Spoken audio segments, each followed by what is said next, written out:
Good morning and welcome to NFL Week 10 and the Fumble Sports Sunday preview. Excited to go through all of the games this week. We have one already going on. Live update, the Tampa Bay Buccaneers lead the Seattle Seahawks 14-0 from Munich, Germany, as Tom Brady has a passing touchdown and Leonard Fournette has a rushing touchdown. That game is included in our best bets. So right now, not a great start for us, but we're hoping that Kenneth Walker and the Seahawks can get it going soon. Appreciate everyone waking up early this morning to join us on Twitter Spaces at Sports Fumble and on YouTube, where we're streaming live at Fumble Sports. We are in the metaverse, coming to you from Spatial, from our Fumble Sports Metaverse studio. We are trying to get into the metaverse and bring sports talk into the metaverse. I appreciate everyone waking up early to talk games, talk bets, talk fantasy, and the like. So welcome to everyone. Appreciate Adam, Glockness Monster, Blease, and again, everyone that's joining us across all our platforms for joining us today. Blease, how are you doing this morning? What's good? What's good? Happy Sunday, peeps. Let's go. Brady to Julio Jones in 2022. I mean, what a time to be alive. Aaron Rodgers, an underdog at home. Curious to see that game. Yeah, a lot of good action today. Let's go. Yeah, and Adam, hope you're doing well. How's your Sunday going so far?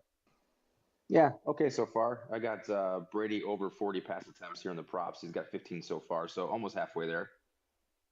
I hope for your sake and mine that the Seahawks make it a bit more competitive, and so he's compelled to throw the ball. Otherwise, I'm afraid we'll see a lot of Rashad White and Leonard Fournette in the second half. Glockness Monster, how are you doing this morning? Doing good. Not placing any bets today because we went to the horse track yesterday and placed our bets there. So we're doing good today, though. I'll still throw some picks in, though. Always nice to go see the ponies and hopefully make some money off of that. As I mentioned just a moment ago, there is a game already going on in progress from Munich, Germany.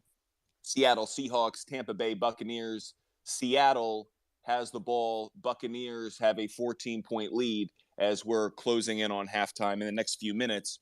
We will not discuss too much of this game since it's already underway.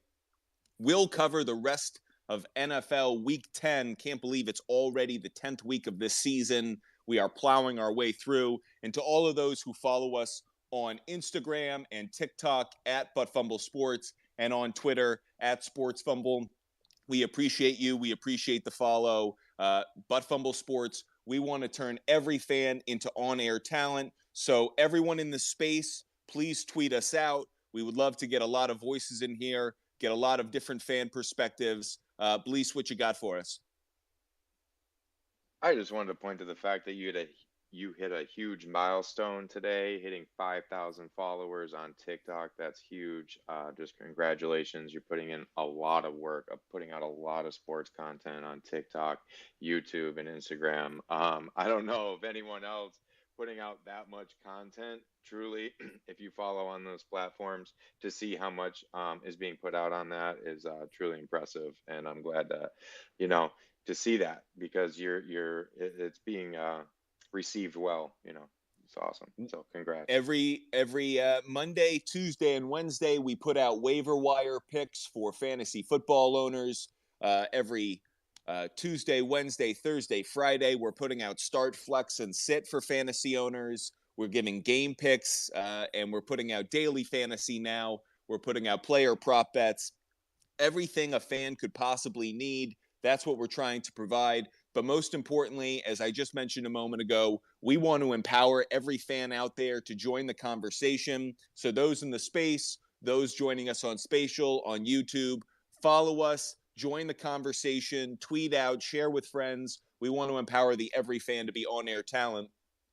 To briefly go through the slate of games that we're going to be talking about today, in the 1 p.m. window, we have the Denver Broncos against the Tennessee Titans, the Cleveland Browns against the Miami Dolphins, the Detroit Lions against the Chicago Bears, the Jacksonville Jaguars against the Chiefs, the Saints against the Steelers, Houston Texans travel to New York to play the Giants, and the Minnesota Vikings against the Bills. A lot to talk about in that one.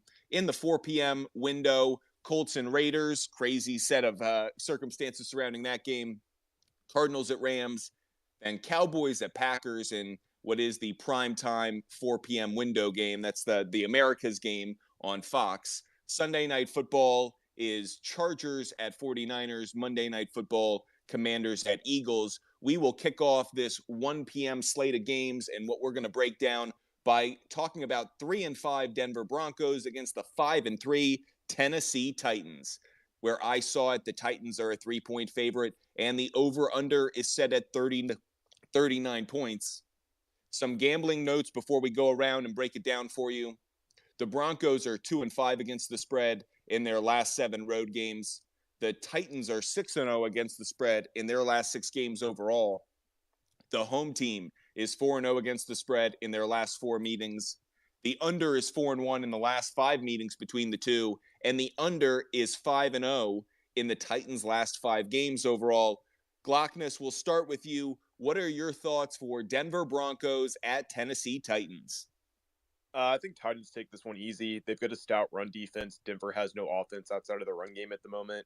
And Derrick Henry is in the backfield for the Titans. So I think they're going to take this one. They'll dominate time of possession. Russell Wilson doesn't have the juice that he had in Seattle. I'm thinking this would be like one of those 21-14, 24-14 kind of games. Adam, what are you thinking for this one? Well, you have 2 offenses that don't score a whole lot. You have 2 defenses that are pretty solid. Denver coming off of a bye, I think, is going to help them. I do like in this game, probably lean to the under. I think there's going to be a lot of running, and Tannehill starting. I think it's probably better towards the under in this game. The one prop play I do like, the last 2 games, Jerry Jeudy has caught 6 passes and 7 passes, and his over-under is 4.5 today. So I think him and Wilson starting to get a little bit more of a rhythm. So I would play over 4.5 receptions for Jeudy today. Love that player prop. Considered that one myself. I think Jeudy is going to be targeted a number of times. I think we saw early in the season, Courtland Sutton was that immediate target for Russell Wilson. He had to build chemistry with Jeudy, but you're seeing that start to mature over the course of the last few weeks. And with that said, Broncos coming off a bye week, I think it was really important for them to actually have the bye. They needed the extra practice time. They need to build cohesion on the offensive side of the ball. As for their defense, incredibly strong, actually one of the better defenses in the NFL, but obviously no longer has Nick Chubb rushing the passer. That will change things. I actually think this game, to the points made, this game to me is about Derrick Henry being able to control time of possession, the Titans being able to dominate the line of scrimmage. There's still a question whether Ryan Tannehill is going to play. I think he's going to play in this game. I think it's one of the reasons they held him out last week. I know it's going to be a game-time decision. My expectations is it's going to be Tannehill. If it is Malik Willis, I don't know if it changes too much other than the over-under in consideration. I like the Titans in this game. I did buy the 1.5 because we're Butt Fumble Sports. We're going to buy the points where we can, get some extra security. We want to cash tickets. We're okay if the odds aren't as strong. We want to cash tickets. So we're going to take Tennessee. We're going to buy the points. Really, I just want it to be a field goal, under a field goal. I'm buying it to 1.5 because I feel like the Titans will win by 2 points. But once I get that under 3, I feel strong about it. I do think this game is going to go back and forth. So I wouldn't be surprised if you're biting your nails a little bit if you do take the Titans. But in the end, I feel strong about that play. That said, I think Russell Wilson will throw an interception. One of the player props that I have for today is Wilson over half an INT. The Titans, I believe, have 8 picks on the year. 8 picks on the year. So they're an opportunistic defense when it comes to their secondary and getting some interceptions. So I like Russell Wilson throwing it out a little bit, either a tip pass or a jump ball. Titans get the pick. That's a player prop I like from this game. Glockness, what do you want to hit on? Yeah, the one thing that I forgot to mention and I think needs to be brought up is the trade of Chubb to the Dolphins kind of leaves them exposed on their defensive line, which I think opens Henry up to a big game. And not just to that point, it really exposes them in the play action. And I think when the Titans are at their best, they're operating off of play action. When you don't have Chubb rushing the passer, well, that play action, the D-line gets sucked in towards the nose tackle that much more, which actually gives the quarterback that much more time in the pocket to operate. That's one of the reasons I'm really hoping it is Tannehill. He knows how to run that play action so well. Just a few other notes for you in this game. Denver's offense averages 15.1 points per game. That's the third fewest in the NFL. The Tennessee offense isn't that much better. 18.6 per game, ninth fewest. The over-under for this is set at 39 points. That's actually moved up. It was at 37.5, which was incredibly low. A lot of people clearly put money on the over and brought this thing up. I've been liking the under the entire week. So the fact that the ceiling has been raised on this over-under price, I feel really good about it. I'm going to buy the 1.5. I'm going to get the over-under at 40.5 this morning. I'm going to buy the under on that, and I feel really strong about it. As kind of mentioned, some of those scores, do I really think both teams are going to get to 20 points? That's the question I have. I don't think they will. I could see the Titans scoring 20, 21 points, maybe 24. But Tennessee, that's the question. Can they get to 20? Can they get to 17? I don't know. I kind of see a 21-14 game, 21-14 game. So that keeps me where I need to be. Even 21-17 keeps me where I need to be, given where this over-under is set, and I'm buying the points. We're going to move on to the next game in the 1 p.m. window, the 3-5 Cleveland Browns. And obviously, they are just a few weeks away from getting Deshaun Watson back, but it is still Jacoby Brissett for this one. The Browns, 3-5, facing the Miami Dolphins, 6-3. This one's on CBS, where I see it. The Dolphins are a 3.5-point favorite, and the over-under is set at 49.5 points. A few gambling trends before we go around and break it down. The Browns are 6-1-1 against the spread in their last 8 meetings with the Dolphins. The underdog is 3-1-1 against the spread in the last 5 meetings between the Browns and Dolphins. And the road team is 3-1-1 against the spread in their last 5 meetings. The under is 5-1 in the Browns' last 6 road games, and the under is 6-0 in the Dolphins' last 4 home games. Glockness, we'll start with you. What are you thinking for Browns and Dolphins? Is Tua or Teddy playing today? I can't remember. I have no reason to believe it would be Teddy. Okay, sorry, I couldn't remember it. I couldn't remember if he got hurt again. Sorry, he's on that injury report all year. But I mean, if Tua's playing, I think the Dolphins kind of have this one in the bag. That offense just is too explosive. The Browns' run game, even though they can control time of possession, they don't dominate nearly as well as they will when they have Deshaun Watson in. I just think they don't have enough firepower to overcome the Dolphins. Adam, what's your thoughts on Browns-Dolphins? Well, I think in this game, Cleveland coming off a bye, I think their offensive game plan is going to be run the football and keep the ball out of Tua's hands as much as possible. I think for the over-under in this game, Miami just came off of really 2 tough road games, 31-27 against Detroit and 35-32 against Chicago. So I think the narrative is there's going to be a lot of points in this game, but I think the opposite. I think Cleveland's going to control the football. I think they're going to limit possessions to Miami. So I would go the under in this game. The one player prop I do like is I do like Waddle over 70 yards. Every game Tua has started this year, Waddle has gone over that number. So I like over 70 yards for Waddle, and I like anytime touchdown for Chubb and Amari Cooper as well. But I like the under and then those player props. I'll start with the player props you just mentioned. Really like the Jalen Waddle play. I also thought maybe an anytime touchdown for him. I didn't take it, but I really like the over total receiving yards. That said, Nick Chubb anytime touchdown right now has been one of the most consistent tickets that you could possibly purchase week over week. I know that kind of means he's probably due for a 0 touchdown game. I've got to ride the odds. I've got to ride the trends. He's been so consistent in his ability to get in the end zone. So I'm buying that anytime touchdown. I saw that at minus 157. For some people, they don't like those odds. For me, I'm more than happy to take it. So Nick Chubb, anytime touchdown, I'm right there with you. I agree with you, Adam, on this game. I really like the under in this play. I'll start with the total, and then I'll go to the spread. I really like the under. The 2 trends that I mentioned that stood out to me, the under 5-1 in the Browns' last 6 road games, the under 4-0 in the Dolphins' last 4 home games. So the trend of under plays to both of those.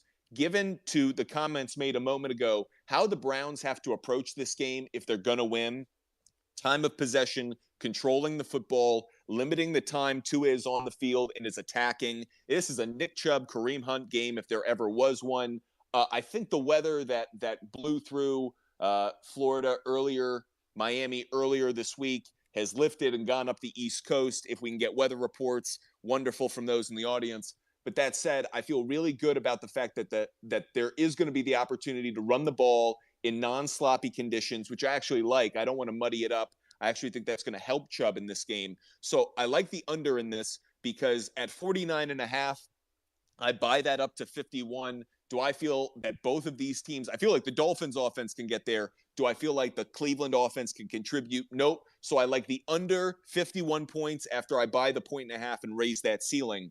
As for the spread, I like Miami on the money line. I'll just get that out of the way now. When Tua starts, we like Miami. Really, when we like Miami when Tua starts, as long as he finishes the game. The Dolphins are undefeated when he finishes. But the 3.5 kind of catches me. Given the trend, the Browns are 6-1-1 against the spread in their last 8 meetings with the Dolphins, and the road team is 3-1-1 against the spread in the last 5 meetings between the two. The trends lean toward the Browns covering in this game. I actually like that given the analysis we just gave. They're going to have to run the ball. I think this is going to be a bit tighter than people think. The Dolphins offense is explosive, but I like the Browns in this one to cover. I'm going to buy the 1.5. I'm going to get this to Browns +5. So I'll be covered both ways. I got Browns +5. I've got Dolphins on the money line, and I'm going to take the under. If it hits over 49.5 or over 51 as I have it, then I feel confident Dolphins are going to be on the money line anyways. So I feel good about how I've kind of boxed in my picks. So I'm going to cash on one of those, if not multiple bets. Just a few notes before we move on. The Cleveland offense averages 164.6 rush yards per game. That's the third most in the NFL. On the other side of the ball, the Dolphins offense averages 293 pass yards per game, second most in the NFL. So this really is a battle of strengths. Can the Browns run the ball effectively? Can the Dolphins pass the ball effectively? Who wins out? One stat that is kind of a bit, obscure, you wouldn't expect. The Browns actually average more points per game than the Dolphins. Browns offense averages 25 points per game. Dolphins offense averages 23.7 points per game. So just when you think you understand this one, that stat kind of stands out. Glockness, what do you have for us?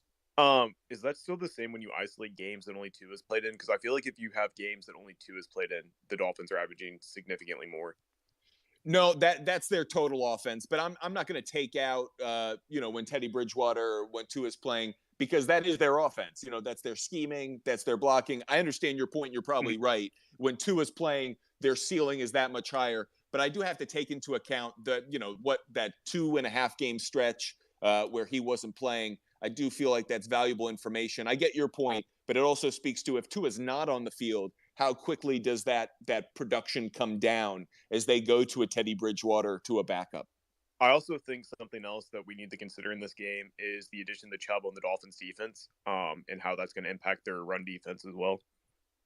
I totally agree with you in this regard. I think I love Nick Chubb getting a sack today against Jacoby Brissett. I really like that as a player prop, over half a sack. I wonder how it's going to slow down. This is some Chubb on Chubb crime right here, but I'm curious to know how Nick Chubb will do up against Bradley Chubb. Nick Chubb is a strong running back. He isn't someone who's trying to deke out a defensive end. So I'm curious to know, because there are times they're just going to go head to head. I'm curious to know who's going to get lower, who's going to win that battle. Glockness, over under rushing total. Do you like Nick Chubb's, or do you lean towards the under given Bradley Chubb being on that Dolphins defense? Oh, I mean, it's still hard to fade Nick Chubb. He is, I think it's a battle of the Chubbs. Whoever has the bigger Chubb today, I think is just going to win it. Well, now that we're all chubbed out, I do want to give a shout out. Numero, let's get you in on here. What's your thoughts on Browns and Dolphins? What's going on? What's going on, guys? Top of the morning. Yo, what's happening? Good, man. Just glad to be alive. You got any thoughts for us on this game? Right now. All right. And we appreciate it. You got it? Numero, you with us? Oh, yeah. I'm here, my bad. What are your thoughts on Cleveland Browns at Miami Dolphins? Oh, whew. I mean, Chubb is about to. I got Miami. I think Bradley Chubb is gonna have. Not Bradley Chubb. Yeah, Chubb is gonna have a monster game. Tua, the best wide receiving duo in the NFL, is about to go off again. Waddle and Hill. I had them last week catching 7 balls each. Yeah, I don't think we're going to get those same numbers, that same level of production today. But I certainly think that we'll get Jalen Waddle. We mentioned earlier. I like his player prop on total receiving yards. We are going to move on to the next game. The 2-6 Detroit Lions travel to Soldier Field to play the 3-6 Chicago Bears. This one's on Fox. Where I see it, Chicago is a 3-point favorite. Over under set at 48.5 points. We're just going to give some gambling trends before we go around and break it down. Lions are 1-4-1 against the spread in their last 6 meetings in Chicago. The underdog is 4-1 against the spread in their last 5 meetings between the two teams. The Bears are 3-1-1 against the spread in their last 5 home games. The under is 7-3 in the last 10 meetings in Chicago, and the under is 8-3 in the Lions' last 11 road games. Glockness, we'll start with you. What are your thoughts on Lions and Bears? Lions, Tigers, and Bears. Oh my. I think the Lions offense is looking really strong right now, but I think Justin Fields may be having a career day today again. I'm actually debating whether to start him over Jalen Hurts today in fantasy. I just think this is one of those games where it's going to be a toss-up. I think there's going to be a lot of points. I think the Chicago offense kind of found its identity last week, and it's going to be fun to see if they move forward with that. Adam, where are you coming from with this one? So it's going to be about 30 degrees, light wind there, so it'll be a cold day. I think, like we talked earlier in the week, I think there's a narrative of a lot of points being scored in this game. Chicago's last 2 games were very high scoring. I think Detroit's 0-3 on the road. Detroit's 8th in the pass. Chicago's number 1 in the rush. For both teams on defense, Chicago is 30th against the rush, and Detroit is 31st against the rush. So I think here you're going to see a lot of ground game on here, being the cold weather. So I definitely would lean towards the under in this game for sure at 48.5. And I think player props, if you can get Fields, Montgomery over their yards, is probably a pretty good lean to this one. I'm going to jump in, and then we'll get to you, Swift, right after my take. But I love what Adam just said about the under. I'm considering the under as well, leaning towards the trends that I've seen, the under 7-3 in the last 10 meetings in Chicago. What you say about the weather, cold day, contributes to that.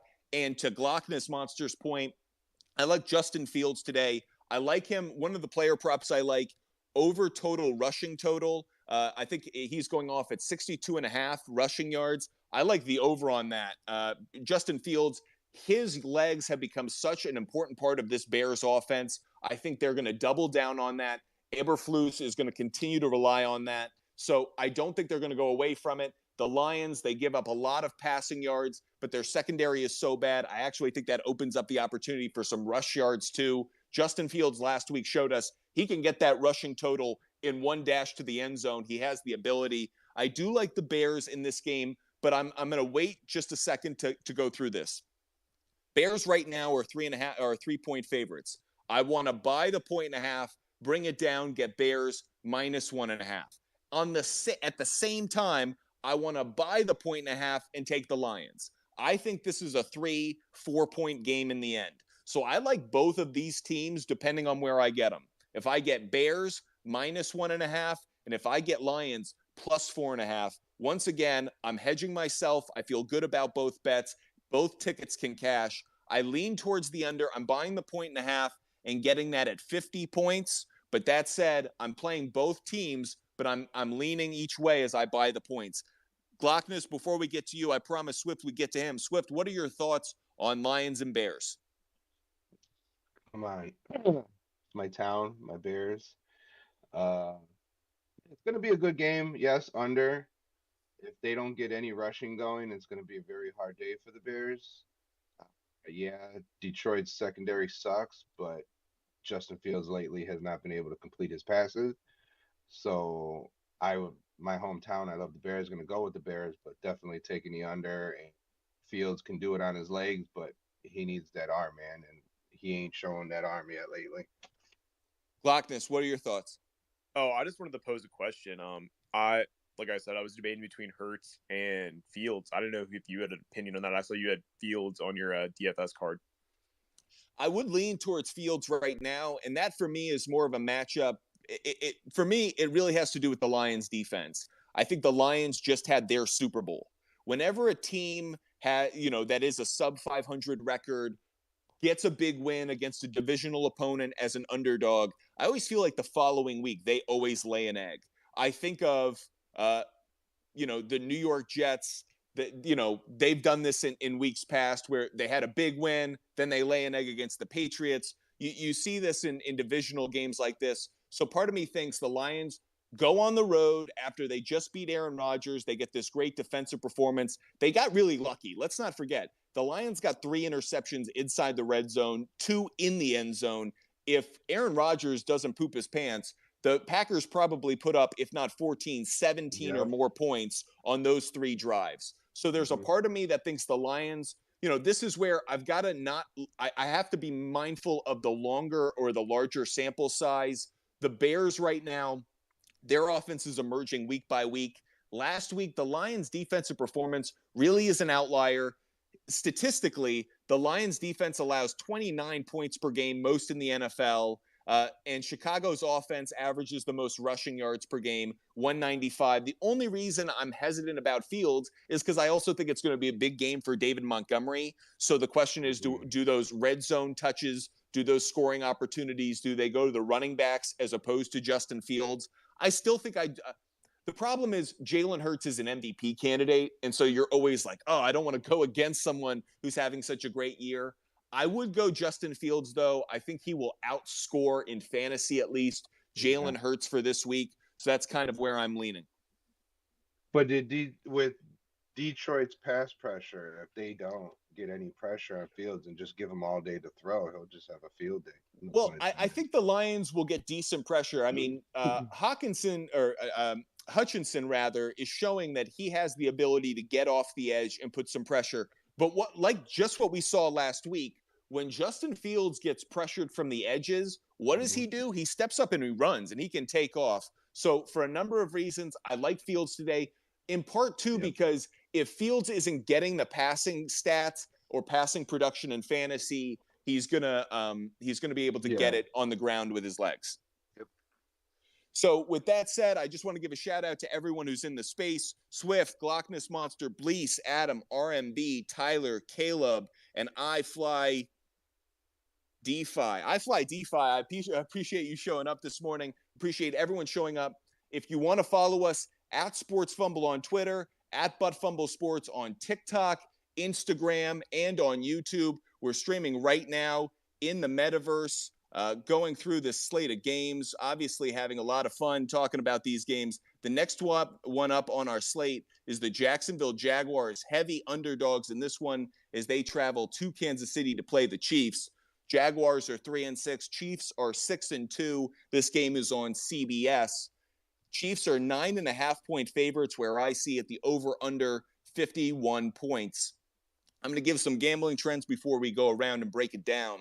Jaguars are 1-5 against the spread in their last 6 meetings with the Chiefs. The road team is 5-2 against the spread in the last 7 meetings between the Jags and Chiefs. The favorite is 4-1 against the spread in the last 5 meetings. Over is 6-0 in the Jaguars' last 6 road games, and the under is 4-1 in the Chiefs' last 5 home games. We'll start with Glockness on this. Glockness, what are your thoughts on Jags Chiefs? I think this is going to be a high-scoring game, so I don't even know what the over-under is, but I would definitely take the over if it's anything. 51 points. Yeah, I was going to say if it's anything below 55, I take the over. So that's about where I think it's going to come in. I think Christian Kirk's due for a big game. I think ETN's probably going to get a touchdown at some point in this one. The Chiefs, I think they're going to experiment with Isaiah Pacheco today, and I think that's going to be an interesting kind of experiment to watch. If they get ahead early, we get to see if they're going to actually run the ball, if they're going to stick to their passing identity that they've had all year. I'd be looking for Juju Smith and Travis Kelce to both have some big games, possibly Tooney getting involved this game as well. He had a little bit last week. He only really played I think it was 8 snaps or something. So getting him a full game load will be interesting to see how they kind of work him in from a fantasy perspective. But I like the Chiefs in this game. Probably would take the Chiefs by touchdown, 8 points, something like that. That means you have the Jaguars covering based off of the current spread. Sorry, what is the line right now? I missed it. 9.5. 9.5. Yeah, I mean, I hate betting spreads on games like this, just especially with big spreads in the NFL, just because these teams, they're professionals. They know to keep it close in big games like this. And I think the Jags are looking to prove themselves a little bit with Trevor Lawrence trying to take the new helm behind Patrick Mahomes. So I do think it's going to be a closer game. If I had to bet on the spread, I'd be taking the Jags on the spread, but I take the Chiefs money line. Adam, what you got for this one? So if we take a look at both games last week, Kansas City had a hard-fought game on national television against Tennessee. Jacksonville had a comeback win against Las Vegas. Kansas City is the number one passing team in the league, and the Jags defense is 22nd against the pass. So I think if Jacksonville gets behind, it's a little bit harder to come back. So then Kansas City will be able to score. I think this could be a game like Cleveland. I think Jacksonville can run the football with ATN, try to limit possessions to Mahomes. So the two plays I like in this game is I like the first half line of Kansas City at -5.5. And I also like Jacksonville riding ATN. So I like his player prop of 80.5 rushing yards to go over that total. As far as line in this game, I'd have a slight lean to Kansas City, even though, and I think in this day and age, it's really hard to lay anything more than, seems like 7.5 points in the NFL anymore. These games are so tight, but I think this could be a spot where it's tight at half. I think Kansas City be up by 7.5 and then pull away into the second half. So I'd lay the 9.5 with Kansas City and then over 80.5 rushing yards with ATN. And Kansas City -5.5 first half line. I'm going to get the obvious out of the way. I'm taking Chiefs on the money line. Fold them into some parlays. Feel good about that. You're not going to make a ton of money, wide odds on it. That said, I'm taking Chiefs on the money line, playing it in some parlays. As for tougher plays in this one, we've just seen in the past few weeks when teams are getting around that 10-point underdog disrespect, I got to take the underdog. And I don't feel great about it. It's one of the reasons I'm taking the Chiefs on the money line. It's a means of hedging against this bet. But I am going to take Jacksonville to cover. I'm going to buy the 1.5.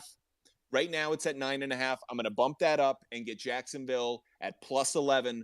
But to me, I keep waiting not for the old Jacksonville Jaguars to show up, which have been the last few weeks, but the Doug Peterson Jaguars to emerge.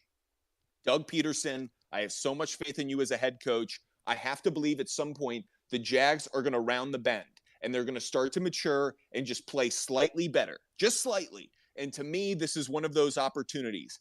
Everyone is expecting a blowout in this game. I think it will be slightly more competitive than people think. I think it really is going to still be like a 10-point difference, 9-point difference. But hey, that's covering the spread. So to me, if Doug Peterson can prove himself just slightly in this one, it's going to go a long way. Jaguars cover +11. That's the play I'm going with. As for the over-under, 51 points. Man, that's a lot of points. And I feel like Andy Reid and the Chiefs will pull their foot off the gas at some point if they're blowing them out. So there's a part of me that likes the under. I'm probably not going to play the total in this one, but if I had to, I would be considering the under actually. I would buy the 1.5, get it at 52.5 and take the under just for a lot of reasons. I think that's the way to go. But obviously, the total in this one's kind of bucking me. One of the reasons both of these teams are top 10 defenses against the run. I really like Travis Etienne, but I feel like his receiving play is going to be more important than his rushing play. I think that affects the total a little bit just because, Trevor Lawrence and this offense won't be able to go up and down the field with too much ease. So I got Chiefs money line. I got Jaguars to cover after you buy the 1.5. Swift, what are your thoughts on Jaguars Chiefs? I go with Chiefs. That's just obvious. They haven't lost in November. The tough running game, I believe they'll get that back this week compared to last week. And, I don't know, maybe Trevor Lawrence just throws like 60+ passes and tries to keep in the game. Appreciate all of you joining us in Twitter Space, on Spatial, in the Metaverse, on YouTube, where we're streaming live. We are all here for you fans. This is a new sports network, Butt Fumble Sports, talking fantasy, gambling, stats, analysis, everything you need. So follow us at Sports Fumble on Twitter, at Butt Fumble Sports on Instagram, TikTok, and YouTube. And for those in the space, Rob, Tyler, iFly, DeFi, RMB, Adam, Swift, Glockness Monster, Bleece. Appreciate you joining us. Tweet it out. Let other fans know. And if you want to get in on the conversation, raise your hand on Twitter Space. We want to empower every fan to be on-air talent. There's no reasons you know less than Stephen A. Smith or Skip Bayless. Those guys just watch football and talk it as their regular day job. You could as well. Join the conversation. We would love to hear from you. We will go to the next game in our 1 p.m. window. The 3-6 New Orleans Saints playing the 2-6 Pittsburgh Steelers on Fox. Now, where I saw this game when I was putting together my rundown, the Saints were a 1.5-point favorite. The over-under set at 39.5 points. I know those odds have shifted around depending on what book you're looking at. So this advice may differ for you, but we will break this game down. I am going to go off the lines that I see, but if you want to shout out, let me know what odds you're seeing. We can talk about it from your perspective. I'm going to give a few gambling notes, and then we'll go around and break it down. The Steelers are 4-1-1 against the spread in their last 6 home games. The Saints are 1-4 against the spread in their last 5 games in November. The over is 4-1 in the last 5 meetings between the Saints and the Steelers. The over is 4-1 in the Saints' last 5 games overall. And the under is 6-1 in the Steelers' last 7 home games. With that said, Glock this monster, kick it off for us. What are your thoughts for Saints and Steelers? So as a Steelers fan, I'm definitely taking the Steelers with the 1.5. That's an easy bet for me. I think they win this game. They have Andy Dalton's number. They know Andy Dalton. He's not going to come out and surprise them. I think they're probably going to get at least 1 interception, if not 2 in this game. The Red Rider just shoots the ball everywhere and doesn't know where he's throwing. So I think they're going to make some turnovers. I think their defense is going to get rolling with TJ Watt back. The only downside is Minka's out this week, so not as much help in the secondary with our secondary banged up. But I really think TJ Watt is that X factor on that defense that makes it what it is. Him being back in the game is a huge, huge piece for them moving forward. And I think it's going to give them stability on defense that Kenny Pickett can kind of finally get his thing going on offense and not feel like he's got to put up 100 points a game in order to keep up with the other team. Adam, before we get to you, just want to shout out Glockness Monster. Love that call. Andy Dalton, in his career against the Steelers, 3-13 record. I think he's got something like 19 touchdowns to 14 interceptions. One of my favorite player props of the day, Andy Dalton, over half an interception. I think you're getting that at minus 130. That is stealing money. I'm with you. Minka Fitzpatrick being out in the secondary impacts that a little bit, but I still like that player prop. Adam, what are your thoughts on this game? Well, this game opened at minus 2.5 New Orleans, and I'm showing -1 Pittsburgh now. There's been dramatic line movement towards the Steelers throughout the week. Yeah. I think for sure. Toss-up game, like an even money bet is probably the best way to approach it right now, just because the line keeps moving. Yeah, and I think, like you mentioned, the only thing that's a little strange, I haven't seen any Dalton player prop odds this morning. So my assumption is he still is the starter and that Winston isn't coming in. So I think in this game, with New Orleans being the 9th best pass defense in the league, going up against Kenny Pickett, and New Orleans offense is 7th in the pass and 12th in the rush, I'm going to lean towards the offense in this game. And like you mentioned, with Micah being out in the secondary, I know Dalton has had good numbers in Pittsburgh, but I think they do just enough to win this game by a field goal. So with the big money swing and the injuries in the secondary, I'll take the slightly better offense in this game, and I'll take Kenny Pickett going up a pretty decent Saints defense. So I'll take the Saints plus the 1. And when this was plus money in favor of the Steelers, it was one of my best bets of the week. I got Steelers at plus 2.5. I felt really strong about that, especially because that's before TJ Watt was back in the lineup. We do a Twitter space, But Fumble Sports, every Tuesday night at 7, and we go through the early betting lines for the week because I'm a big believer. The 2 best days to bet are Tuesday and Sunday. That's where you're getting a bit of an edge on Vegas. The rest of the week, Vegas is getting an edge on you. So I got that bet before the TJ Watt news. I feel really strong about that now. I think TJ Watt completely changes the Steelers defense. They're going to be able to get pressure. We've already seen Andy Dalton just chuck it up at times. He's had some ugly games. I think back to the Arizona game, obviously last week as well. So for a number of reasons, I like that.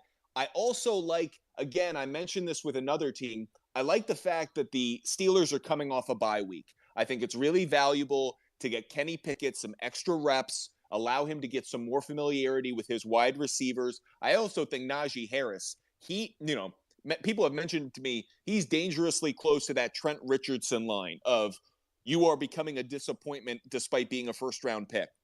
I need Najee Harris to have a much better game today, to be a force on the ground, allow the play action pass with Kenny Pickett down the field to Johnson, down the field to Pickens. So for me, I like the Steelers in this game. I like them at home.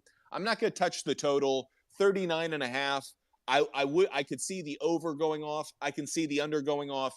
If I can see it both ways, I'm just punting on it altogether. That said, I do like the Steelers on the money line, and I like the Steelers to cover. Glockness, what are your thoughts? Yeah, I kind of wanted to touch on that Najee Harris storyline a little bit because there's been a rumor going around that Jalen Warren's going to split reps with him, and I just think that rumor is kind of BS. I don't think you take a talent like Najee Harris, and even though he's got the narrative, oh, he might be the next Trent Richardson, I just don't see it. Trent Richardson put on like 50 pounds in the offseason, and that's why he became Trent Richardson. Najee Harris has been hurt. He hasn't been 100% healthy all year. He had that plate in his foot. He got removed. I think a bye week with some rest and some time to heal up, I think he might be looking like a different player this week. And that's something to keep an eye on. I mentioned it a moment ago, Butt Fumble Sports, we're trying to empower sports fans to be on-air talent. You could be on ESPN, CBS Sports, Fox Sports. You just have your own day job. We want to empower you. So get up here, talk, share your opinion, share your take, whether it's fantasy, player prop, game picks. We want to hear it. So Rob, AMG, iFly D5, Benny, Tyler, RMB, Adam Glockness, please, thanks for joining us. Feel free to join the conversation. Raise your hand. I'll get you in. Follow us at Sports Fumble on Twitter, at Butt Fumble Sports on Instagram, TikTok, and on YouTube. We are in the metaverse streaming right now as we talk sports, and we're going to move on to our next game in the 1 p.m. window. The 6-1 Houston Texans travel to New York to play the 6-2 Giants. This game is on CBS. Where I see it, the Giants are 4.5-point favorites. The over-under set at 41 points. Some gambling trends for you before we go around and break it down. The Texans are 5-2 against the spread versus a team with a winning record. The Giants are 4-1 against the spread in their last 5 games overall. The underdog is 4-1 against the spread in the last 5 meetings between the Texans and the Giants. The under is 8-3 in the Texans' last 11 road games, and the under is 6-0 in the Giants' last 6 home games versus a team with a losing road record. Glockness, Texans, Giants, what are your thoughts?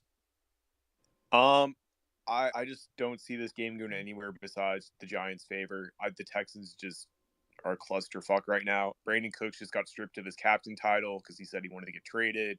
There's just so much going on in that locker room right now. I just don't think the Texans have it together on top of already being a bad football team. I think the Giants take this one pretty easily. I think Saquon's going to have a good game. Daniel Jones probably going to throw an interception just because he's Daniel Jones. But outside of that, I really don't have anything else to comment on. Adam, what are your thoughts? Well, Houston had that tough game at Thursday night against the Eagles. The Giants are coming off a bye. Houston's 1-3 on the road this year. And I think with the Giants coming off the bye, that gives Martindale another week to prepare for Davis Mills. So one player prop I do like is 3 of the last 4 games, Davis Mills has been under his total this week of 205 passing yards. So I would go under Davis Mills passing yards. And I think when you take a look at the numbers in this game, obviously with Barkley, the Giants are 4th in the league in rushing, and they're going up against the 32nd rate run defense in Houston. So I agree with Glockness. I think the Giants in this game should be a pretty easy 24-10 type of game. So I'd lay the points with the Giants. So I'll get the obvious out of the way. I like the Giants on the money line. I agree with what's been said. Wink Martindale, extra time, Giants off a bye week. The Texans have the worst defense against the run in the NFL. And obviously Saquon Barkley is one of the top 3 running backs in the NFL right now, both statistically and just from the eye test. He's having a monster year. That said, I do like Saquon Barkley. He's got a crazy high total rushing, prop bet. I'm still going to take the over. I think it's 95.5 where I saw it, because the Texans are allowing, like 140 rushing yards per game. I like Saquon Barkley to get that. I think that's going to be the focus of the Giants offense today. So I will take Saquon over 95.5 rushing yards. That said, the rushing total I actually like more is Dameon Pierce. We saw it against an Eagles defense that's pretty strong up front. Dameon Pierce is a beast, and that dude is going to be the focal point of the Texans offense. So I love the pick Adam had. Davis Mills under his total passing yards total. I think that's right. But if I feel that way, I feel I have even more conviction about Dameon Pierce over his rushing yard total. So I'm going with both running backs on their player props. As for this spread, I really want to take the Texans +6. I really do, because they've been competitive in so many games this year. There's so many reasons to. But the Brandon Cook news, that's what's keeping me from it. Brandon Cooks, as mentioned, going through some drama. He wanted to be traded before the deadline, get on a contender. That didn't happen. For that reason and more, he's sitting out. I don't know if he's going to play today. I know there's been back and forth whether he will or he won't. That's something we got to follow like a Jay Glazer right before game time. But that said, that contributes to my feeling about the Texans offense and their ability to score points. I'm going to avoid the spread. I'll just take the Giants on the money line, fold it into some into some parlays. But, I think the Giants right now are going off at like -210. So it's not a great bet. But if I pair it with some other games I feel strongly about, worth doing in this one. That said, the Texans, they're already kind of in draft mode. I do think this is kind of an important game for Davis Mills to figure himself out. If he is going to be the quarterback of the future, it's got to start pretty soon, or otherwise the Texans are going to start doing their scouting for Bryce Young, CJ Stroud, and a quarterback out of the draft. Going to our final game in the 1 p.m. window today. This one's got a lot of question marks surrounding it, lots to discuss. The 7-1 Minnesota Vikings go up against the 6-2 Buffalo Bills. This game is on Fox. Minnesota was at one point a major underdog, then was a smaller underdog. Those odds have shifted once again. The word is Josh Allen will play in this game. That is the word that's coming out. Josh Allen will start in this game, as the Tampa Bay Bucks just have a terrible interception. Buffalo is a 6.5-point favorite in this one. The total is 44.5 points. I'm going to give you some gambling trends, and then we'll go around and break it down. Vikings are 1-3-1 against the spread in their last 5 road games. The Bills are 5-1-1 against the spread in their last 7 home games. The Bills are 1-3-1 against the spread versus a team with a winning record. And the over is 5-1 in the Vikings' last 6 road games versus a team with a winning home record. Glockness, I know I threw a lot of trends at you. What are your thoughts for this game? I'm going to stick with I can't pick against the Bills. Even if they lose this game, there's just too much talent on that team to pick against them right now, and I just can't do it. Even with Minnesota having the skill position players they do, I just think the Bills' defense is rock solid. I think their offense has enough firepower to keep up. And I don't think Kirk Cousins is going to play as good as Josh Allen, even if Josh Allen's hurt. And I think that's where it's going to come down to. I think you take the Kirk Cousins over 1 interception today. I don't know what the line is on that, but I think he's got one coming up. Adam, what are your thoughts? Well, I think Minnesota is one of those teams, like we talked earlier in the week, they just hang around. They always hang around, and they win these games, and they're always tight. They're not going to blow anybody out, but they're not going to get blown out either. So I'd have a slight lean to Minnesota plus the 7. But with all the uncertainty with Allen and his elbow and if he's going to be able to finish and all that circulated around Josh Allen this week, I've been looking at more player props. And Buffalo right now is showing 6th in the league against the run, and Minnesota is 24th in the league running the football. But it's a little bit deceiving because Buffalo's last 3 games, they've given up 160 yards on the ground. So I'm taking a look at Cook over 72.5 rushing yards this week. He's covered that 5 of the last 6 games. He's gone over that number. So I like the over and his rushing yards, and I also like Cook an anytime touchdown with a slight lean to Minnesota plus the points. Interesting, because Cook is someone I had been fading throughout the week in fantasy. Looking at season trends, I thought the Bills' defense would play well against him, especially Kirk Cousins on the road. This isn't prime time Kirk Cousins, so it's not the worst of all situations. But Kirk Cousins on the road certainly makes me question his ability. And so because I don't feel great about Kirk Cousins, I don't feel great about Dalvin Cook. I feel like this defense almost is going to take away the running game to dare Kirk Cousins to throw into the teeth of it. I like a Kirk Cousins interception, but that's why I've been fading the Dalvin Cook. those recent last 3 weeks statistics, those are some great notes by Adam. So certainly think about those. I'm a little disappointed, if I can be honest, that Josh Allen is playing in this game. I really wanted to see Case Keenum and Stephon Diggs go up against the Minnesota Vikings. That's just from like a TV producer standpoint. That would have been gold. I would have seen the Minnesota Miracle like 50 times today. And it just would have brought me a lot of joy as a fan to be able to see that. That's not the case, obviously. The Vikings swapped out one average white quarterback for another average white quarterback a few years ago. And so Kirk Cousins is now the man at the helm. Kirk Cousins on the road, like I said, doesn't inspire a lot of confidence. Vikings 1-3-1 against the spread in their last 5 road games. That said, 6.5 with Josh Allen having an elbow injury is straight disrespectful. Like, the Vikings are a 1-loss division leading team. So I will take Minnesota to cover. I'm going to buy the 1.5. That gets me Minnesota at +8.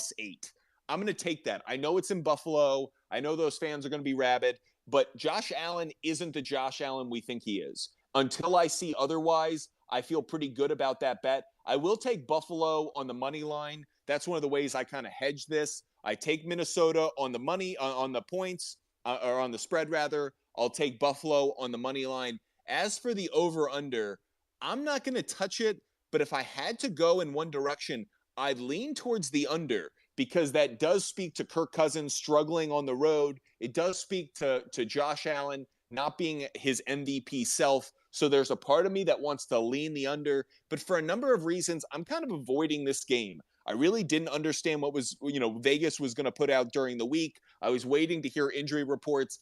Even though Josh Allen's going to play, I haven't heard anyone give me any report that gives me any confidence in his health. I've heard he's going to play, but is he going to be able to throw the ball 35 times in this game? For that reason, I would consider like Devin Singletary or some other running backs of the Bills. You might want to consider them in some player props. They may get some more touches and get some more action given Allen's situation.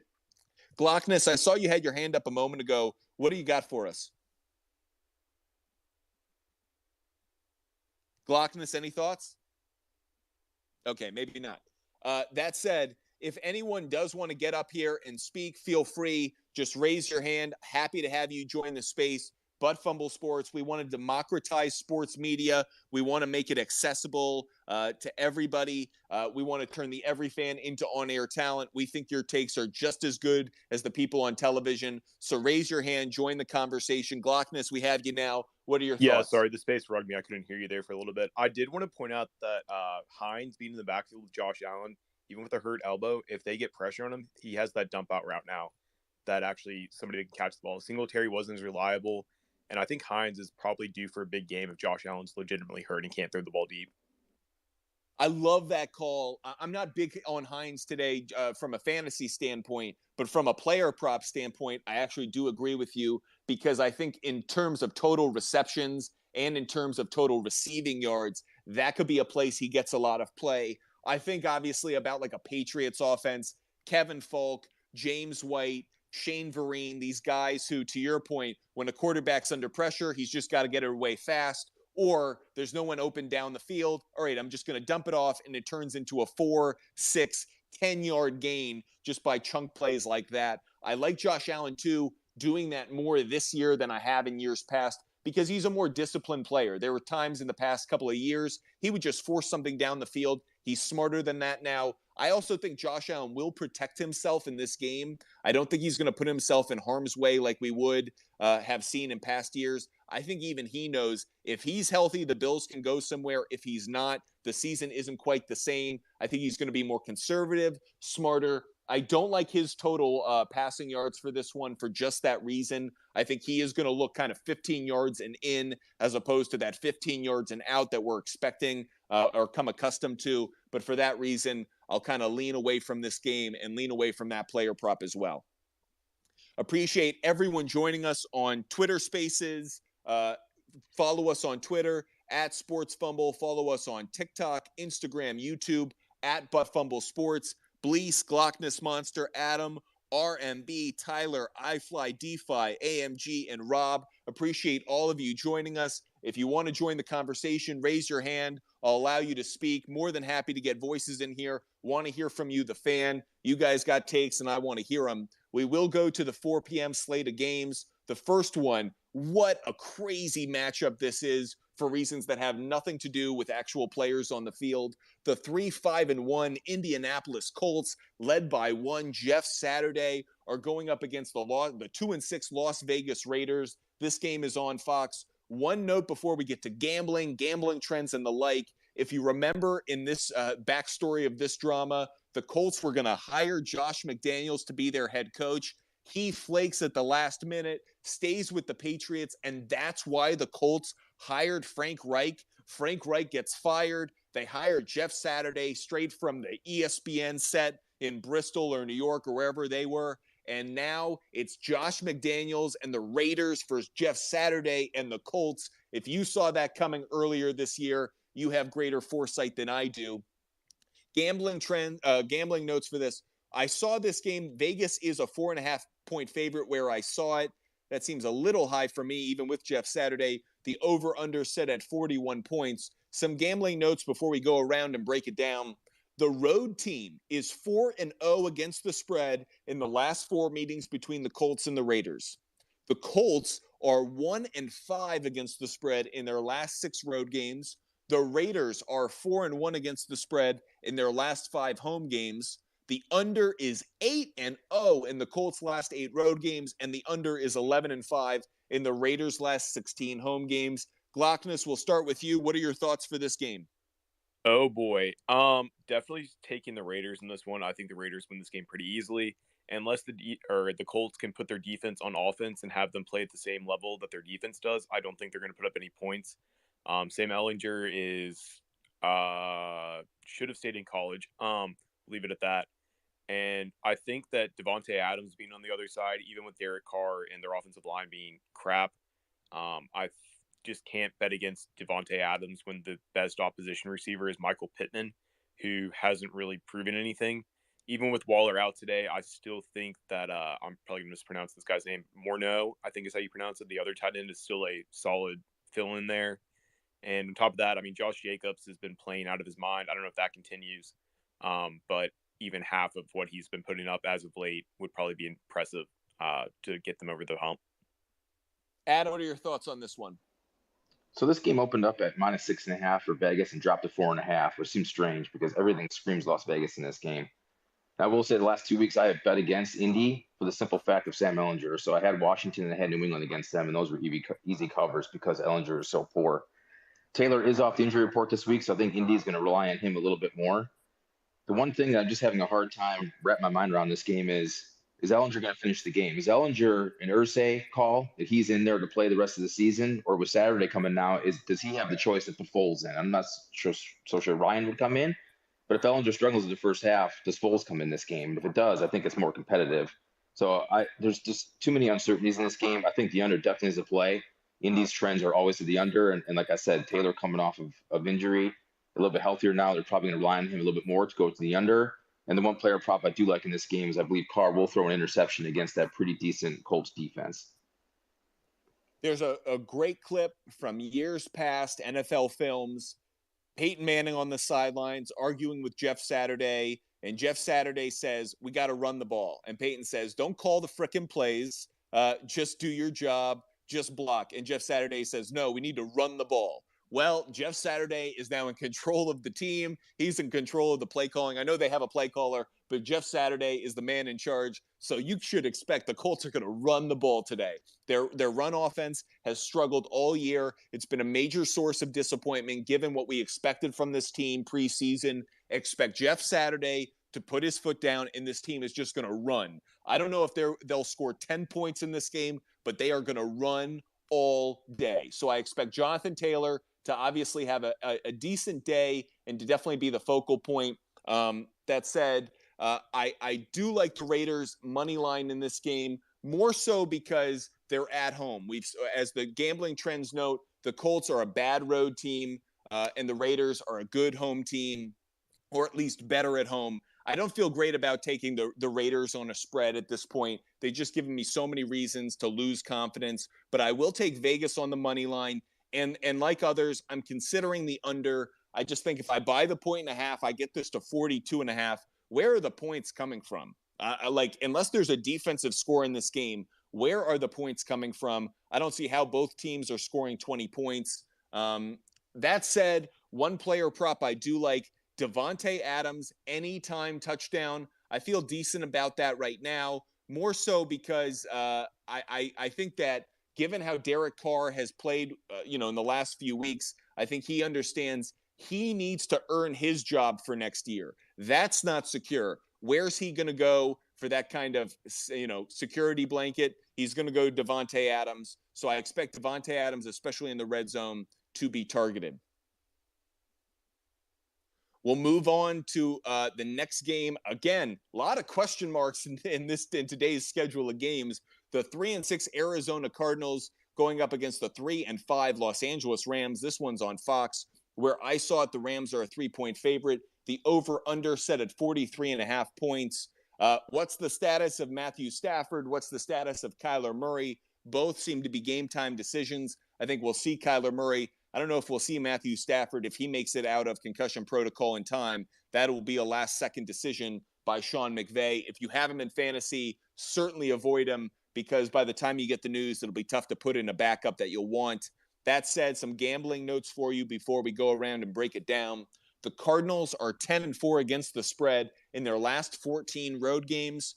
The Cardinals are 1-4-1 against the spread in their last 6 meetings in Los Angeles. The favorite is 10-2-1 against the spread in the last 13 meetings. The under is 5-1 in the Rams' last 6 games overall, and the under is 14-2 in the Cardinals' last 16 games on field turf. Glockness Monster, what are your thoughts on Cards Rams? I like the Rams in this game. I think they're going to get a boost this week on the run game with Kyron Williams coming in. He actually came off IR this week. I jumped the gun a little early last week and said that. So I think that's something to watch there. I think Higbee and Kupp and Allen Robinson are probably going to pull a lot of weight also in the passing game against a weak Cardinals secondary. And I just don't think the Cardinals have enough pressure to put Matthew Stafford in a position where he's going to throw 3 interceptions in this game. Unless they can do that, I don't think the Cardinals come away with it. Do we have confirmation if Kyler Murray is going to play or not yet? I've heard that it's a lean towards a play, but obviously we're still waiting on final word. I mean, either way, if he plays or not, he's not tall enough to see it for his offensive line, so he's probably just going to throw an interception anyways. But besides that, I just don't see the Cardinals having enough to hang in with the Rams in this game. And if they do, it's going to be all on DeAndre Hopkins, who I don't think is the DeAndre Hopkins that we saw 2 years ago. Adam, what are your thoughts on this one? Well, I think it's a tough division matchup. Both teams are pretty much a shell of themselves. And I think for everything Glockman said, I kind of agree with him. I would have a slight lean towards Rams here. I think you have to keep riding the Stafford interception since he seems to throw one almost every single game, it seems like. As far as the over-under, it makes me a little nervous on this one. I think you would lean towards the over if Murray plays. Having Hopkins back have been a little bit better, but this thing opened at 43.5 and is now down to 39.5 and 40 in some spots. So I think I'd raise a red flag on that one until you know exactly who's playing. But I would lean Rams -3 at home in a tough division game. I'm not going to spend too much time on this one because it's a pure pass for me. If I don't know who the starting quarterbacks are, if I can't get a handle on how these offenses are going to operate, then I really don't want to be betting it. I know it limits the number of games you can fold into some parlays or bets that you can make. But if I don't know who's throwing the ball to Cooper Kupp, how can I possibly predict his performance? If I don't know who's throwing the ball to DeAndre Hopkins, how can I possibly say if he's going to get any yards or not? That said, those are 2 players that if they have their starting quarterback, you should certainly feel good about them. DeAndre Hopkins, ever since he returned, he has just been an absolute monster. And Cooper Kupp, arguably best wide receiver in the game. So if they have their starting quarterback, feel good about those guys. If they don't, I might pass on this game altogether. I would lean towards the under, but I'm not crazy about it. It's about where you got the points, where you're getting the line. I'm just not touching this game for the most part. We will shift focus now to one of the primetime games in terms of brand. We'll see if it actually plays out this way. The 6-2 Dallas Cowboys are playing the 3-6 Green Bay Packers in Lambeau on Fox. This is the America's primetime game of the week for Fox. Dallas, where I see it, is a 4-point favorite. The over-under set at 44 points. Some gambling trends before we go around and break it down. The Cowboys are 6-1 against the spread in their last 7 road games. The Packers are 1-4 against the spread in their last 5 home games. Underdog is 4-0 against the spread in the last 4 meetings between the two teams. The under is 5-1 again in the Packers' last 6 versus a team with a winning record, and the under is 5-1 in the last 6 meetings between the Cowboys and Packers in Green Bay. Glockness, what you got? I like the Cowboys in this one. I don't think Green Bay has anything going for it right now. Their defense is a little banged up from what I've seen, and their offense just hasn't had anything going for it. On the opposite side of the ball, you got the Cowboys, who have been rolling. Pollard's been having a hell of past couple weeks. Zeke, even though he's out, I mean, Pollard's been carrying the load perfectly fine. And I honestly think Pollard's the better running back in that backfield. You got on the outside, you got CeeDee Lamb, who's been playing well, along with Schultz. And, I mean, with Dak back, I mean, I just don't see how they lose to the Green Bay Packers in the state that the Packers are in right now. I take the Cowboys heavy in this game. I think they'll cover the spread. I think it'll be a pretty easy game for them. Adam, what are your thoughts on this one? So, obviously, Packers are my team. Watching them all year, obviously, we've had some big-time struggles, but the one thing that is a huge note is coming out of that game last week with all the injuries we came out with Detroit. Let's start offensively. Bakhtiari, left tackle, is questionable, and even if he plays, he's been rotating snaps. So even if he plays, I can't see him being too effective against that Dallas pass rush. Romeo Doubs, our best wide receiver, is now out, so you can miss him. Amari Rodgers, our slot receiver, is questionable with a hamstring injury. Lazard, our number 1 receiver, will start, but he is nursing an injured shoulder. So you're looking at Samori Torre as really our only healthy wide receiver. In the backfield, they featured Dylan a lot last week, which he's our big slobber knocker type running back, so he's not going to do any quick hitters. And Aaron Jones, who is our slasher guy, did get banged up last week as well too, but he should go. Defensive side of the ball, Barnes, our linebacker, is going to be out, and he replaced Campbell, who was out the previous week. So our inside linebacker position is very weak. One of our cornerbacks, Stokes, our second cornerback, Dejarre, he's out this week. But the biggest loss in defense by far was Defensive Player of the Year candidate Rashawn Gary. That is a massive loss. He was all of our pass rush and pressure on our defense. So that is a massive loss for our defense. So in an injury standpoint, I just don't see how we stack up against Dallas, who's now coming off of a bye. And, we talked a little bit about this earlier in the week, Mike McCarthy. Mike McCarthy has a lot of emotions coming back to Green Bay, but I think a lot are good. But I think the one big emotion he has is he wants redemption. I don't think he liked the way his tenure ended there. He did win a Super Bowl with the Packers. And I think if he puts his foot on the throttle and Dallas gets rolling, he's going to keep it rolling this game. He's going to want to prove a point. So I think, unfortunately, Green Bay is too dinged up. I know the narrative is Rodgers at home, first time ever, catching these points at home, more than 3. It doesn't matter. I've watched Aaron Rodgers all year this year, and I know he's a great quarterback. But what I saw last week was underthrowing a lot of passes. He missed a lot of wide open receivers, didn't even see the wide open receivers. So I think there's a huge disconnect right now in this game. So I would take Dallas with the points, unfortunately. And the one player prop I like a lot is with the offensive injuries and on the line. I think Micah Parsons is minus 112 for a sack. I think that's an easy prop bet to play. A lot of great notes right there from Adam. I love Micah Parsons on over half a sack. I think that's a great play. And you brought up a number of great points about what the Packers are dealing with in terms of injury. And yeah, to me, this is all about Rashawn Gary. The moment they lost him, I think it really put a death nail in their season. I hate to be that negative about it, but I just don't see the Packers climbing out of the hole that they built for themselves. And to your point, not only are the Cowboys coming off a bye week, Mike McCarthy, this is his game. He does want revenge. I don't know how he couldn't. He has a street named after him, in Green Bay, and yet the way he was pushed out of there just doesn't sit right. He wants to come back and get a win against his old team, and he's got the squad to do it. Cowboys are looking good. They're coming off the bye week. A lot of reasons to be optimistic about what Tony Pollard's doing, what this defense is doing. All of this and more leads me to believe Dallas on the money line is the easy play in this game. Not even concerned about it. As for the spread, I'm going to buy the 1.5, and I'll take Dallas. I'll take Dallas minus 2.5. I feel good about that. I think Dallas will win by a field goal, if not more. So for right now, unless that line moves a bit more in Green Bay's favor. I like Dallas on the money line. I like Dallas to cover the spread after I buy the 1.5. As for points, I am leaning towards the under in this game. Probably won't take it, but for those who are interested, 45.5 points, I'd probably lean towards the under.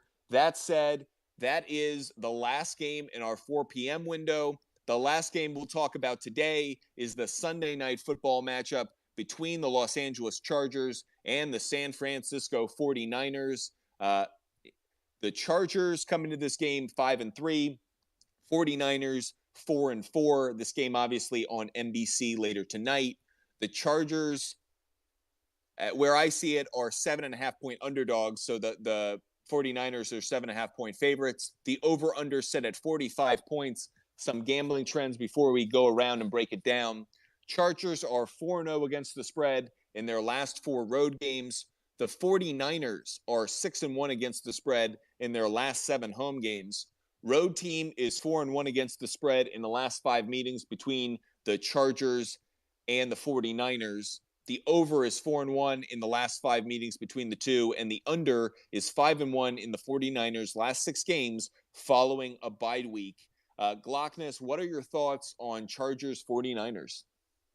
I think there's 2 bets in this game that I like, and neither one of them is money line or the spread. I think Christian McCaffrey anytime touchdown and Austin Eckler anytime touchdown are the only safe bets here. Chargers banged up on the outside on offense. Their receiving corps are basically down to Josh Palmer and DeAndre Carter. Keenan Allen's a game time decision, but I don't think he's going to play. I think last I saw it was doubtful, and he could probably use the time to heal up. Chargers on defense just haven't been what they should be this year. They've got too much talent on that side of the ball to be slacking as much as they have. And the 49ers on defense have been stopping literally everyone. And their offense just found its spark with McCaffrey last week. So I just don't see how they lose the game. I do think it's kind of a toss-up here. I think it'll be close, but I do think the 49ers pull it out in the end, but I'm not confident enough to bet it. Adam, what are your thoughts on this one? So I think in this game with San Fran coming off a bye, that just gives McCaffrey another week to get a hold of this offense. So I think anytime touchdown, like Glockman said, is a very good play. I think in this game, San Fran's going to run the football a lot. I think they're going to keep Garoppolo out of it, and I think that's going to keep the game somewhat close. So I like the Chargers here plus 7.5, like a backdoor cover. If it's a 24-10 type game, I can see the Chargers scoring towards the end of the game. So I would definitely play the Chargers here, especially now with 7.5. Love that call. Thought both those notes are dead on. I think Christian McCaffrey getting some more familiarity with the 49ers offense. Really like him as an anytime touchdown play. I think that's a solid one. But when it comes to the game itself and the spread, I do like the Chargers to cover. I'm feeling that way as well. I'm going to buy the 1.5 and I get Chargers plus 9. I feel like that's a great play. I was on a space earlier this week, and a lot of people in that space were really critical of Justin Herbert. To me, I know he's making some mistakes. He's overthrowing some receivers at times, but he doesn't have Keenan Allen. He doesn't have Mike Williams. You're asking a lot of him. You're asking a lot of Austin Eckler. So I give him a bit of a break. And that said, I'm still seeing a lot of arm talent from him, and that's really what I want to see consistently, is that ability to zip the ball down the field when necessary. He certainly has that. I think Jason Fournette, the cornerback of the 49ers, being done for the year. He suffered a season-ending injury in practice this week. I think that is a substantial injury. Certainly hurts the 49ers in the back end. I like the Chargers to cover. I do like the 49ers on the money line. So it's another one of those games where I'm betting on both teams, splitting it, hedging it, however you want to say it. But I like the Chargers to cover the spread after I buy the 1.5. And I like the 49ers on the money line. We've gone through our slate of games for Sunday. We will talk Monday Night Football tomorrow. We'll do a Twitter space to preview Monday Night Football. But I do want to go through some player props that I have for today in the brief time that we have left. Just a few player props I'm going to throw out there for you. And then Glockness, Adam, maybe you should have a few just because we'll go around the horn and see what other player props you guys have. Jared Goff, over half an interception. I'm getting that at minus 130. Really like that one. Patrick Mahomes, over half an interception. I'm getting that at minus 110. I like that. The Jaguars defense has actually been more opportunistic in the secondary than you'd think. Andy Dalton, over half an interception. I get that at minus 145. Russell Wilson over half an interception. I'm getting that at minus 110. Nick Chubb, anytime touchdown. I'm getting that at minus 157. And Justin Fields over 62 and a half rushing yards. I'm getting that at minus 115. Those are just a few of the player props I'm putting out. If you want the others, go to at Buttfumble Sports on Instagram. We posted all of those earlier in the morning. Glockness, what are a few player prop bets that you like for today? I like Austin Eckler anytime touchdown and Christian McCaffrey anytime touchdown. I've already touched on. I think Derrick Henry also finds his way into the end zone today. And I think a sneaky one out of like two kind of like longer shot anytime touchdowns. I think Kyron Williams or Tooney's going to get in the end zone today. I'm not sure which, though. Adam, what's a couple player props that you like? So a couple I have here is Jerry Jeudy over 4.5 receptions, Micah Parsons over half a sack, Davis Mills under 205.5 passing yards, and my favorite prop of the day is Jalen Waddle over 70 receiving yards. Appreciate all of you joining us on Twitter Spaces at Sports Fumble on Twitter. Follow us on Instagram, TikTok, YouTube at Buttfumble Sports. We are putting out content every single day. Waiver wire picks, start, flex, and sit, bets, prop bets, everything you need. And after games go final, definitely look. I put out rants and I react to the games that went down. And given what you've heard from me in these spaces, you know I'm opinionated. So you should definitely check those out as I put them out on Sunday. Blease, what do you got for us? I just wanted you to hit on your best bets of the week. What are your two best bets? Yeah, well, unfortunately, those aren't looking too good, so I was even going to dodge them, but thanks, Blease, for making me look bad and throwing me under the bus. I had Seattle +4. That's not looking too good after Geno Smith had one of the worst turnovers you could possibly have. He for some reason decided he was going to run with the ball and fumbled it inside the 12-yard line as the Seahawks were just about to score. If they had scored that touchdown, I would have been in perfect cover position. They didn't. Buccaneers went down the field and scored the touchdown. Once again, Blease, thanks for bringing up what I was going to avoid. But anyways, Pittsburgh Steelers are my other best bet. I got them at +2.5. That line's moved so much. It's, again, one of the reasons I wasn't going to bring it up because a lot of people aren't getting that price anymore. But Pittsburgh +2.5 was the other best bet. Today may be a day to avoid the best bets with me, given that Seattle is already looking like it won't get there and Pittsburgh is a miss. But that said, we do put out our best bets every week. Up until today, we were 15-4 on our best bets, looking like that's going to go to 15-5. But one of the things I do as at Butt Fumble Sports, we put out our receipts. When we get it right, we tell you. When we get it wrong, we tell you. We're not dodging it. We're not saying we're perfect. We hit anywhere from 60 to 75%. Hopefully, we're closer to the 75 than we are to the 60. But that said, be careful with your money. Be careful with your sports bets. Bet your conviction. If you feel confident about something, raise the ante. If you don't, avoid it or lessen the risk. Do things that make it a smart play for you. Don't throw your money around. Never the right thing to do. Appreciate everyone joining us in this space. Follow us on Twitter at SportsFumble or on TikTok, Instagram, or YouTube at Buttfumble Sports. Appreciate all of you joining us. Blease, Glockness, Adam, RMB, Tyler, iFly, DeFi, AMG. Appreciate all of you joining us. Love the picks today. We are trying to empower the every fan to be on-air talent. Reach out to me during the week. Text me, DM me, whatever you want. I want to find the best on-air talent, the best sports fans who can talk sports. Reach out to me. That's what we're trying to find. So if you think you can talk sports, whether it's gambling, fantasy, analysis, and you think you can be on-air talent, join us. That's what we're looking for. So definitely be in contact. Appreciate all of you joining us today. Good luck on your bets. Good luck on fantasy. Good luck on all your prop bets. Wishing you well on NFL Week 10. And we'll see you tomorrow night on Twitter Spaces for our Monday Night Football preview. Broncos country, let's ride.